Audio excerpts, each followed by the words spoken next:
ओम नमः शिवाय। नमस्कार दोस्तों, स्वागत है आप सभी का आपके अपने YouTube चैनल खुशहाल ज़िंदगी में। दोस्तों आज के वीडियो में हम आपके साथ शिव महापुराण के कथा के अंतर्गत वर्णित एकदम नया उपाय लेकर आए हैं, जो कि आपको बिल्कुल अच्छे से समझाकर बताने वाले हैं। कहा जाता है दोस्तों कि पहला सुख निरोगी काया, और यह सही भी है।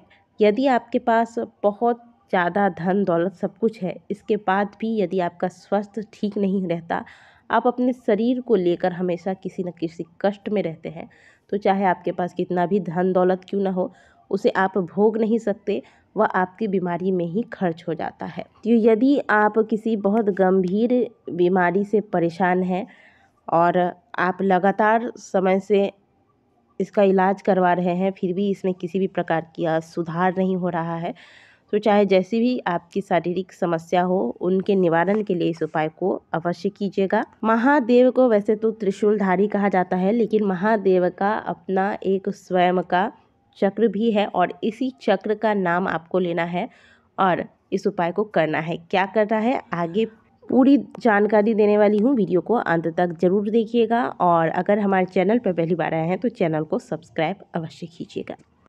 दोस्तों इस उपाय को आप पूरे हफ्ते में किसी भी दिन कर सकते हैं। इसको करने के लिए आपको किसी अलग दिन की आवश्यकता नहीं है। जब आप इस उपाय को सुन रहे हों, उसी दिन से आप इस उपाय को करना आरंभ कर दीजिए। आपको यह उपाय लगातार 5 दिनों तक करना होगा। 1 लोटा जल आपको ले लेना है और यह जल लेकर आप महादेव के मंदिर पहुंच जाएं। दोस्तों देवादिदेव महादेव के पास जो चक्र है, उस चक्र का नाम है भवरेंदु।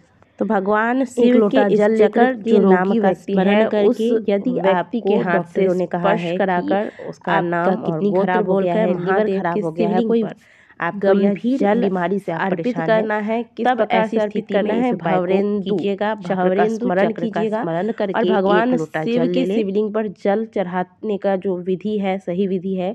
पहले भगवान गणेश, फिर कार्तिकेय, फिर अशोक सुंदरी, फिर माता पार्वती का जो हस्तकमल है, इस प्रकार से जल चढ़ाया जाता है। तो आपको भगवान गणेश वाले स्थान से जल चढ़ाना आरंभ करना है। और जल कैसे चढ़ाएंगे, चक्र जिस प्रकार से घूमता है उस प्रकार से गोल गोल अपने लोटे को घुमाते हुए जल चढ़ाएंगे, घुमाते घुमाते, जैसे आपने गणेश जी के स्थान पर जल चढ़ाया। पहले हम क्या करते थे कि डायरेक्ट सीधे हाथ से हम जल चढ़ाते थे। अब आपको क्या करना है, अपने हाथ को चक्र की तरह, जैसे हाथ में आपने लोटा लिया, जल चढ़ा रहे हैं, हाथ को चक्र की तरह गोल गोल घुमाते हुए जल चढ़ाइएगा। जल गोल गोल घूमते हुए चढ़ेगा। इसके बाद गणेश जी को चढ़ाते चढ़ाते उसी प्रकार से गोल गोल घूमते हुए आप कार्तिकेय वाले स्थान पर आइए। फिर वहाँ से आप हाथ को घुमाते हुए गोल गोल जल चढ़ाते चढ़ाते आप अशोक सुंदरी वाले स्थान पर आए। फिर यहाँ से आप गोल गोल हाथ को घुमाते हुए जल चढ़ाते चढ़ाते माता पार्वती का जो हस्तकमल है, इसके चारों ओर से गोल गोल घुमाकर जल चढ़ाइए। और फिर जो शेष जल बच जाता है, इसे आप महादेव के शिवलिंग पर समर्पित कर दें।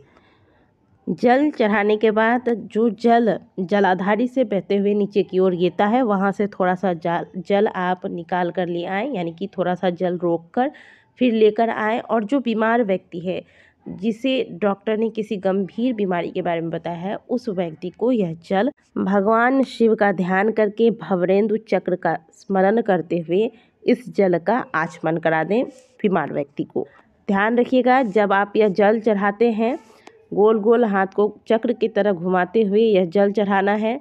पहले भगवान गणेश, फिर भगवान कार्तिकेय, फिर माता अशोक सुंदरी, फिर माँ पार्वती का हस्तकमल, इसके बाद भगवान शिव के ऊपर आपको जल अर्पित करना है। इस दौरान आपको भवरेंदु चक्र का स्मरण करते रहना है और इस जल को रोककर भगवान शिव का ध्यान करके, भवरेंदु चक्र का स्मरण करके भगवान से ऐसी प्रार्थना करते हुए कि हे प्रभु, जो बीमारी है, मरीज की जो बीमारी है, वह बीमारी जल्दी से जल्दी ठीक हो जाए, बीमारी में सुधार आए, इस प्रकार की कामना कहते हुए जल का आचमन कराएं। ऐसा आप लगातार 5 से 7 दिन तक करके देखिएगा, बीमारी में बहुत हद तक सुधार आएगा। एक बार इस उपाय को करके जरूर देखिएगा। घर में यदि कोई बीमार व्यक्ति है तो उसके लिए भी आप कर सकते हैं, और यदि आप चाहें कि अपने लिए करना है तो आप स्वयं से भी अपने लिए इस उपाय को कर सकते हैं।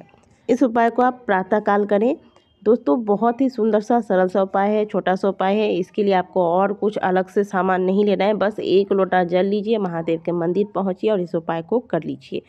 वीडियो अगर आपको अच्छी लगी होगी, दी गई जानकारी आपको अच्छी लगी होगी तो वीडियो को लाइक ज़रूर कीजिएगा।